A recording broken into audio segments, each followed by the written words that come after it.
Makinig ka, saglit lang to. I lay down and slept. I woke again, for the Lord sustained me. Imagine may isang lalaki sa iyong lalapit. Bibigyan ka ng 20 million pesos. Imagine niyo ganong kalaki yung 20 million na yon. Okay? Ngayon din, bibigyan niya sa iyo.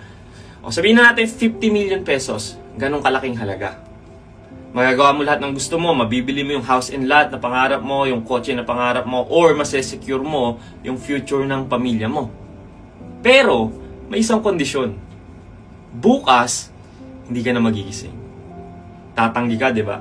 Kahit sino dito, tatanggi. Kahit ganong kalaking halaga, sabihin na natin kahit 1 billion pa yung i-offer sa'yo, walang kwenta ito kung hindi ka na magigising kinabukasan. Imagine ganong kahalaga pala yung kada gising mo ng umaga. Higit pa sa 1 billion, sa 1 trilyon. So every time you wake up in the morning, you are witnessing God's miracle. Patunay yan na mas mahalaga ang buhay kaysa sa pera. Kasi kung hindi mo ipagpapalit ang isang araw ng buhay mo sa 50 million pesos, or sabihin na natin 1 billion or 1 trilyon, ganong kahalaga ang kada gising mo ng umaga. Mas mahalaga pa sa 1 billion. At binigay sa'yo yan ng libre.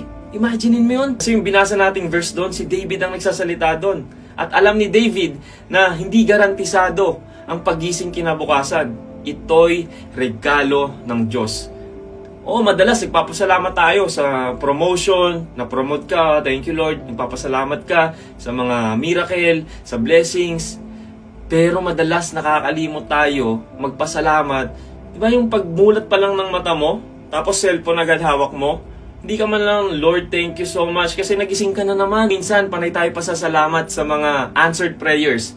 Pero minsan nakakalimutan natin yung araw-araw na milagro ng pagbumulat ng mata natin sa bagong umaga. At kung hindi mo tatanggapin ng 50 million pesos, or sabihin na natin 1 billion or 1 trilyon, ang kapalit ay hindi ka na magigising kinabukasan. O bakit mo sinasayang ngayon yung araw na binigay sa'yo? Saan mo ba nilalaan ngayon yan? Sa pag-ML? Ilang oras ka na nag-ML ngayon? Sa pag-iinom? Ilang oras na nilalaan mo sa pag-iinom? Buong araw ka na lang ba naglalaro? Kasi yung iba, hindi na nagising kinabukasan. Ikaw nagising ka ngayon, pero saan mo nilalaan?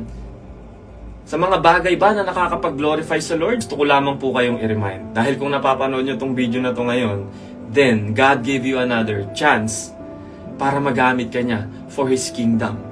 So live your life with a purpose. Magpagamit ka sa Diyos because only what's done for Christ will last. Be grateful. Dahil sa tuwing gigising ka ng umaga, sinasabi ng Diyos sa'yo na hindi pa tapos ang plano niya para sa'yo. Amen?